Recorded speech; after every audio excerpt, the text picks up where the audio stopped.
Let me ask you something honest. When was the last time you sat in silence, no phone, no music, no podcast, just you and your thoughts? For most people, they can't even remember. And that's actually a problem. Because somewhere between the infinite scroll, the background noise, and the just 5 more minutes on Netflix, a lot of us have quietly stopped thinking. Not because we're lazy. Not because we're stupid. But because we've built habits, small, everyday habits, that are slowly eroding our ability to focus, reason, and grow. Today we're talking about 7 of them. And I'd bet money at least 3 of these hit close to home.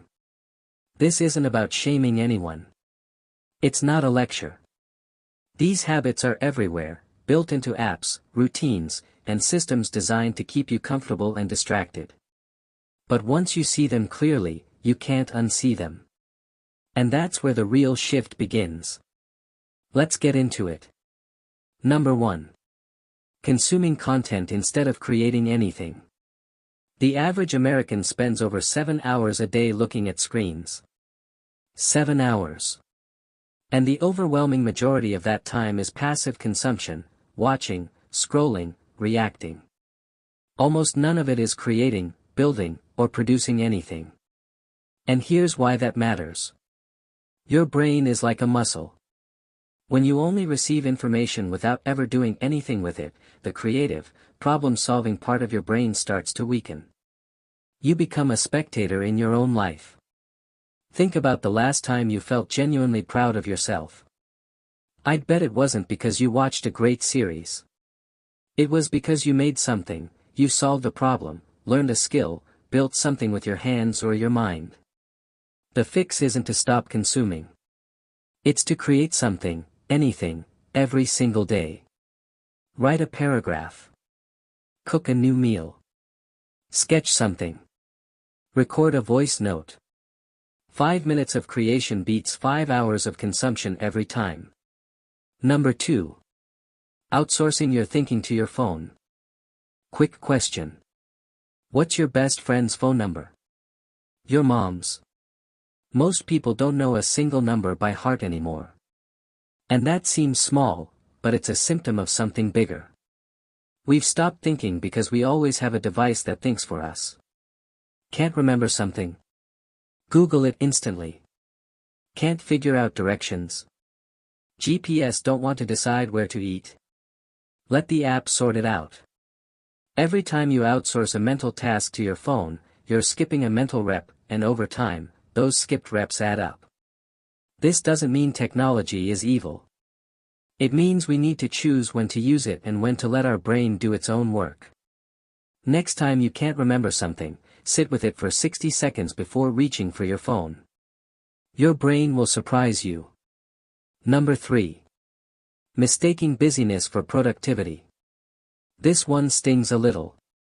A lot of people are exhausted all the time, but have almost nothing to show for it. They're busy from morning to night. Emails, meetings, errands, notifications. Constantly moving. Constantly doing. And yet they feel behind. They feel like they're not growing. That's what happens when busyness replaces thinking. When your schedule is so packed that there's no white space left, no time to reflect, plan, or ask yourself, is this actually working? Real productivity requires mental stillness. It requires moments where you're not doing anything, so your brain can actually process what you've been doing and figure out what matters. The most effective people aren't the busiest ones. They're the ones who know when to stop and think. Try blocking 15 minutes every day, no tasks, no content, no input. Just sit and think. It feels uncomfortable at first. That discomfort. That's your brain waking back up. Number 4. Reading less and less every year. Here's a stat that should shake you a little. 1/3 of Americans haven't read a single book in the past year. Not one. And before you say I read articles online, that's not the same thing. Short-form content trains your brain for quick hits of information. Books train you for deep, sustained thought, the kind that builds real intelligence, empathy, and perspective. Reading forces you to slow down. To sit inside someone else's ideas for hours. To wrestle with complex arguments. That kind of mental workout is becoming rare, and the people who still do it are gaining a serious edge. You don't need to read 50 books a year. Start with 10 pages a day. That's it. 10 pages. Over a year, that's roughly 12 books. And your ability to think clearly, communicate better, and understand the world will quietly improve in ways you won't even fully notice, until you look back. Number 5. Living in constant low-grade distraction. Here's something most people have never experienced as an adult. Being truly, completely bored. Not waiting for something to load bored. Actually bored, no stimulation, no entertainment, just silence and stillness. Because the moment boredom starts to creep in, most people immediately reach for their phone. And what they don't realize is that boredom is actually useful. Boredom is where creativity lives. It's where your brain makes unexpected connections, solves old problems, and generates new ideas. When you eliminate boredom completely, you eliminate a huge part of your own thinking capacity. You become dependent on external stimulation just to feel normal. Try this. The next time you're waiting somewhere, in a line, at a red light, in an elevator, don't reach for your phone. Just exist. Just be in that moment. Give your mind the space to wander. It's harder than it sounds. And that's exactly why it matters. Number 6. Only talking to people who think like you. This one is sneaky, because it feels comfortable. Of course you like being around people who agree with you. That's natural. But when your entire social circle, online and in real life, reflects back your own beliefs and perspectives, your thinking stops being challenged. And thinking that never gets challenged never gets stronger. Social media has made this dramatically worse. Algorithms are specifically designed to show you more of what you already like. Which means millions of people are living inside thought bubbles, never encountering a perspective that genuinely makes them reconsider something. You don't have to argue with people you disagree with. But actively listening to them, reading books by people with different worldviews, having real conversations with people who grew up differently than you, that is one of the most powerful things you can do for your own intelligence.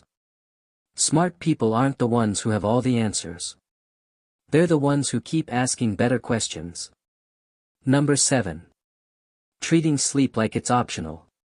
Last one, and I saved this one for last because it quietly underpins all the others. Sleep deprivation is one of the most common and most dangerous cognitive habits in America. Millions of people are chronically underslept, running on 5 or 6 hours a night and calling it fine. It is not fine. When you're sleep deprived, your ability to focus drops. Your memory gets worse. Your emotional regulation falls apart, which is why everything feels more overwhelming when you're tired. And your brain literally cannot consolidate what you learned during the day, because that process happens during deep sleep. You can do all the right things, read, create, reflect, exercise, and if you're not sleeping enough, most of those benefits get cut in half. Sleep is not lazy. Sleep is the most productive thing you can do. Protect your sleep like it's your most important meeting. Because it is. So let's bring it all together. 7 habits. Consuming without creating. Outsourcing your thinking. Staying busy instead of being productive. Reading less and less. Drowning in distraction. Living inside echo chambers. And sacrificing sleep. None of these habits are dramatic. None of them feel dangerous in the moment. That's exactly what makes them so effective at keeping you stuck. But here's what I want you to hear. Knowing about them is already step 1. And step 2 doesn't have to be huge.